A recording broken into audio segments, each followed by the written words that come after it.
Assalamualaikum warahmatullahi wabarakatuh. Kami dari kelompok 7 kelas PIL mata kuliah pengembangan kurikulum akan menjelaskan tentang pendekatan-pendekatan dalam pengembangan kurikulum.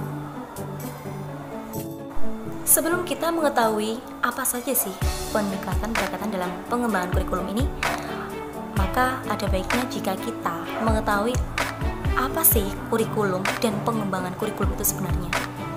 Kurikulum itu merupakan suatu substansi atau inti dari suatu kegiatan yang di dalamnya membahas suatu rencana yang terorganisir mengenai tujuan, isi, dan pengalaman belajar untuk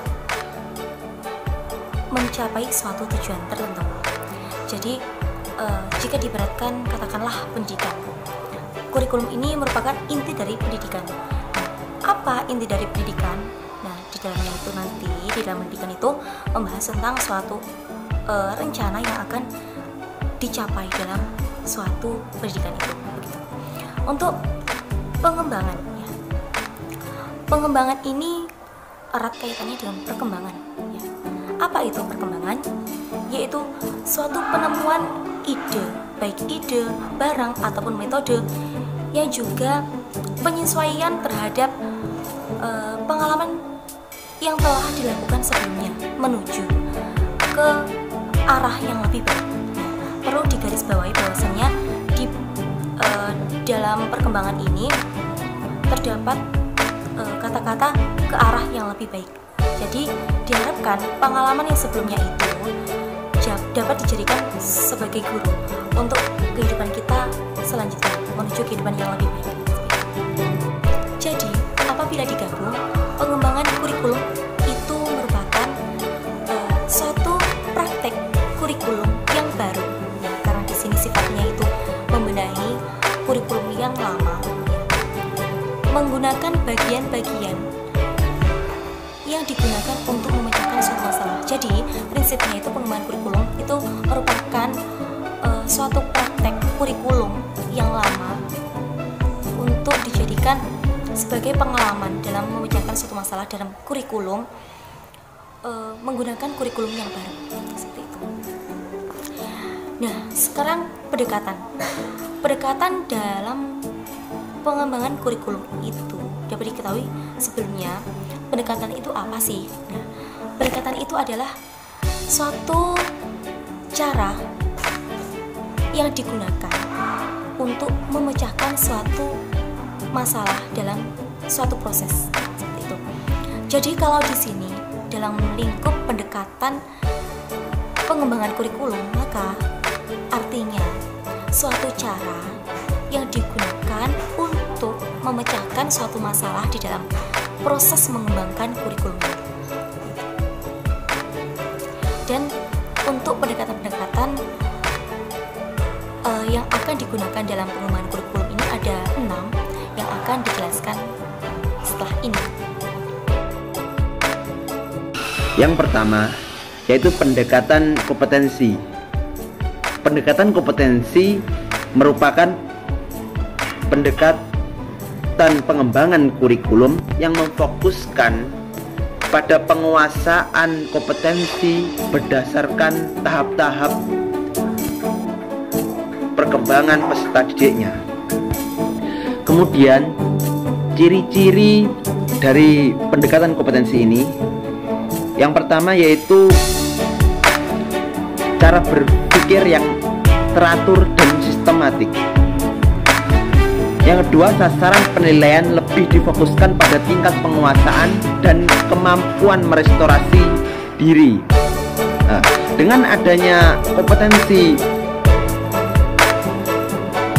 kompetensi ini, guru-guru diharapkan dapat memahami dan mengenali lebih jauh potensi peserta didiknya, sehingga guru dapat mengembangkan potensi tersebut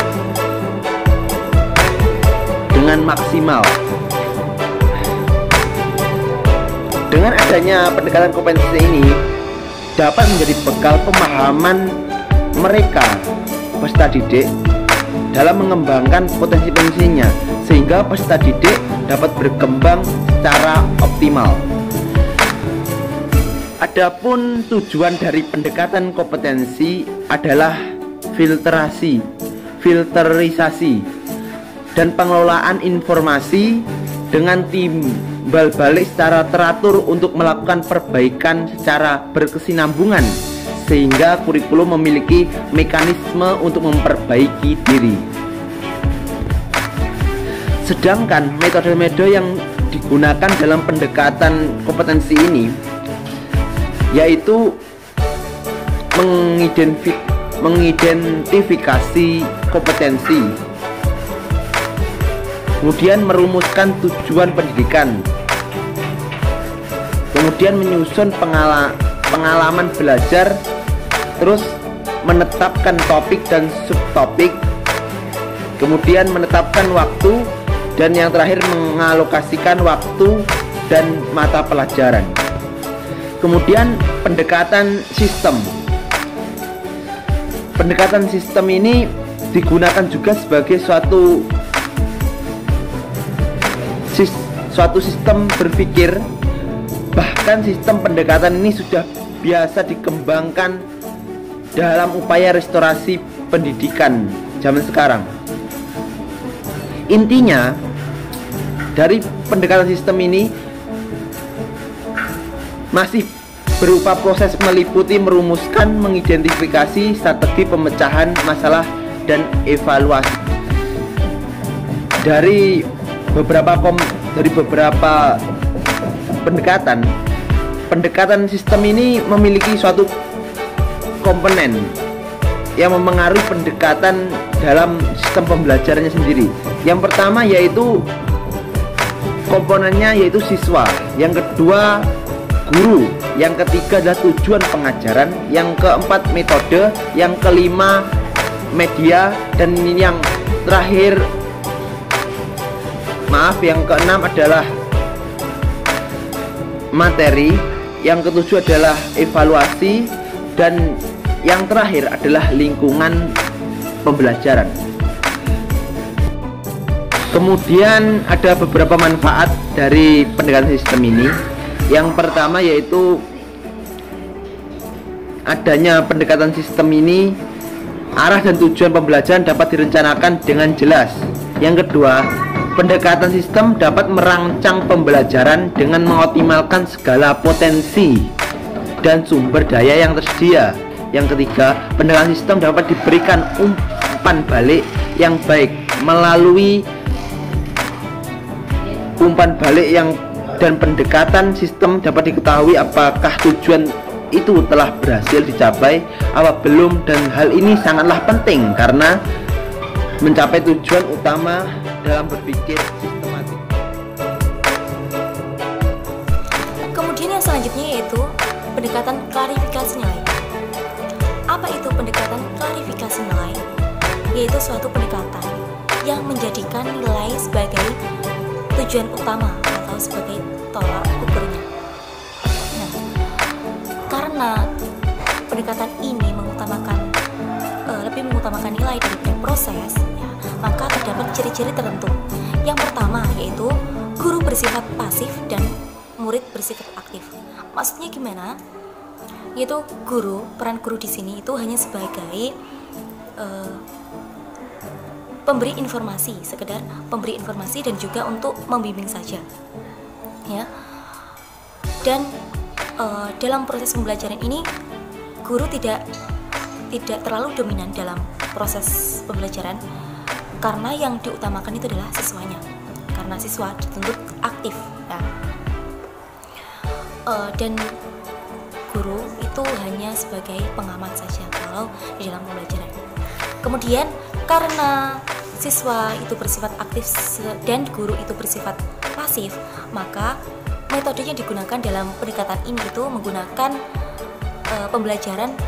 metode pembelajaran tanya jawab. Kalau diibaratkan kita sekarang sebagai mahasiswa, maka di bangku perkuliahan kita itu menggunakan metode presentasi. Itu salah satu dari metode dalam pendekatan klarifikasi nilai. Kemudian guru ini condong kepada memaafkan kesalahan daripada daripada memberi hukuman. Jadi sifatnya guru itu harus sangat bersabar sekali ya dalam menghadapi murid-muridnya. Kemudian merumuskan tujuan yang jelas. Jadi tujuan yang ingin dicapai dalam suatu pembelajaran itu harus jelas agar murid itu dapat memahami gimana sih nanti arahnya, tujuan yang dicapai itu apa, sehingga murid itu bisa sadar akan tujuan dari pembelajaran tersebut. Kemudian peserta didik diberi diberi batas waktu untuk bekerja, atau bisa dikatakan diberi deadline. Apabila nanti guru itu memberikan tugas kepada siswa, maka juga disertai deadline-nya agar tujuannya di sini agar siswa itu sadar bahwasannya tugas itu menjadi patokan dan nanti hasilnya itu menjadi tolak ukur bagi mereka dalam meraih keberhasilan suatu pendidikan. Kemudian peserta didik bebas mengungkapkan perasaan peserta didik. Maksudnya itu peserta didik itu mempunyai kebebasan dalam menyampaikan pendapat. Seperti saat kita itu presentasi itu, murid diberi kesempatan sangat bebas dalam memberikan pendapatnya ya, terkait materi yang dibahas saat presentasi tersebut. Bukan hanya saat presentasi saja, tapi juga saat pembelajaran seperti itu. Kemudian tugas kelompok dan individu itu seimbang. Jadi tidak ada yang dominan antara kelompok dengan tugas individu, itu semuanya seimbang. Kemudian peserta didik menemukan sistem nilainya sendiri. Diharapkan di sini itu juga peserta didik dapat memahami bagaimana peserta didik tersebut, masing-masing dari peserta didik itu dalam mendapatkan nilai. Jadi agar mereka itu dapat aktif ya dalam presentasi tersebut, jangan hanya mengandalkan orang lain saja dalam mengaktifkan sebuah presentasi. Kemudian pendekatan klarifikasi nilai itu mempunyai tujuan ya, dari ciri-ciri yang telah disebutkan di atas tadi itu mempunyai tujuan. Apa tujuannya? Ya, yang pertama adalah mengukur dan mengetahui tingkat kecerdasan siswa tentang suatu nilai. Jadi karena dalam pendekatan ini nilai itu sebagai patokannya, maka ya nilai itu yang dijadikan guru itu bisa menilai, oh ini siswa yang cerdas, oh ini siswa yang kurang cerdas, dan ini loh siswa yang aktif dalam presentasi, oh ini loh siswa yang kurang aktif atau kurang berpartisipasi dalam presentasi di kelas. Kemudian yang kedua yaitu menyadarkan peserta didik akan sistem nilai yang akan diberikan. Maksudnya peserta didik itu diberitahu atau mungkin agar sadar bahwasannya setiap guru itu mempunyai sistem penilaian berbeda-beda ya. Kemudian untuk pendekatan yang keempat yaitu pendekatan komprehensif, di mana yang menjadi titik atau tolak ukurnya itu adalah secara keseluruhan. Jadi berbeda dengan klarifikasi nilai tadi yang mana nilai menjadi patokan dari tujuan, sebagai tujuan dari pembelajaran atau kurikulum. Nah, kalau pendekatan komprehensif ini lebih memilih keseluruhan, entah itu nanti prosesnya ataupun juga nilainya. Jadi sama-sama dinilai ya, seperti itu. Nah, langkah-langkah yang harus dilakukan dalam menggunakan pendekatan komprehensif ini, yang pertama adalah menemukan filsafat pendidikan. Nah, seperti yang pernah kita bahas di mata kuliah filsafat pendidikan, bagaimana sih pentingnya filsafat pendidikan itu ya ini.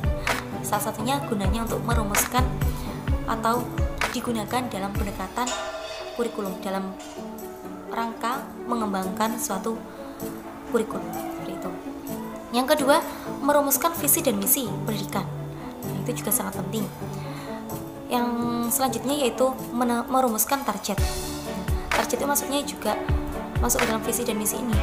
Targetnya apa yang ingin ditarget dalam kurikulum ini? Misalkan membentuk suatu siswa yang cerdas atau berakhlakul karimah, nah, seperti itu. Kemudian merancang perencanaan. Setelah semuanya itu dilakukan, baru mengadakan implementasi atau uji coba, yaitu dipraktekkan dalam proses pembelajaran itu. Kemudian setelah diimplementasi, langkah selanjutnya yaitu memonitoring dan mengevaluasi. Jadi setelah mempraktekkannya tadi, kita juga harus seorang guru itu harus mengadakan evaluasi terhadap apa yang telah dilakukan dalam mengembangkan kurikulum menggunakan pendekatan komprehensif yang sudah disebutkan sebelumnya. Nah, setelah itu langkahnya yaitu melakukan revisi atau juga disebut penyempurnaan. Gitu. Jadi revisi ini diharapkan untuk sebagai sebagai pembanding untuk proses dalam mengembangkan kurikulum pada waktu selanjutnya. Kemudian tujuan dari pendekatan komprehensif ini adalah untuk menetapkan, ya. Yang pertama dapat menetapkan langkah awal dari proses pengembangan kurikulum ini dan ditemukan tujuan dari pendekatan kurikulum ini. Jadi untuk memperjelas, ini langkah awal dari cara untuk mengembangkan kurikulum dan ini tujuan akhir dari pengembangan kurikulum. Kemudian pendekatan berpusat pada masalah. Pengembangan kurikulum dengan pendekatan bermasalah ini dilakukan dengan cara mengidentifikasi berbagai masalah yang muncul. Kemudian seorang peserta didik diminta untuk kritis, untuk berpikir bagaimana mencari jalan keluar dari masalah-masalah tersebut yang dialami, tentunya dengan didampingi oleh para orang tua, para pendidik, dan lingkungan sekitar yang mendukung. Pendekatan berpusat pada masalah ini juga membentuk diri seorang peserta didik lebih mandiri, lebih kreatif, lebih kritis, dan tentunya menambah wawasan yang dimiliki oleh peserta didik. Kemudian ada pendekatan terpadu. Pendekatan terpadu adalah pendekatan yang memadukan keseluruhan bagian dari dan indikator dalam lingkungan kurikulum untuk mencapai suatu tujuan dan hasil tertentu. Pada studi pengembangan kurikulum ini ada dua yang termasuk dalam pendekatan kurikulum, yaitu pendekatan sentralisasi, yaitu pendidikan menggunakan sistem komando. Artinya kurikulum dikembangkan oleh pemerintah pusat dan sesuai komando dari mereka, yaitu suatu pendekatan yang berpusat pada satu titik pemimpin, kemudian yang bawahannya itu menunggu arahan atau tugas dari pemimpin tersebut. Kemudian ada pendekatan desentralisasi, yaitu pendekatan yang dimulai dari titik awal. Dalam hal ini seperti guru sebagai pusat atau acuan pengembangan yang di tingkat sekolah, baik secara individu maupun kelompok. Jadi pada desentralisasi ini berbeda dengan sentralisasi. Kalau sentralisasi berpusat pada satu orang di pusat, kalau desentralisasi ini yang menjadi pusat adalah guru yang berada di sekolah. Jadi itu tadi pendekatan-pendekatan dalam mengembangkan suatu kurikulum. Semoga bermanfaat dan apabila ada kekurangannya mohon maaf. Akhiran, wassalamualaikum warahmatullahi wabarakatuh.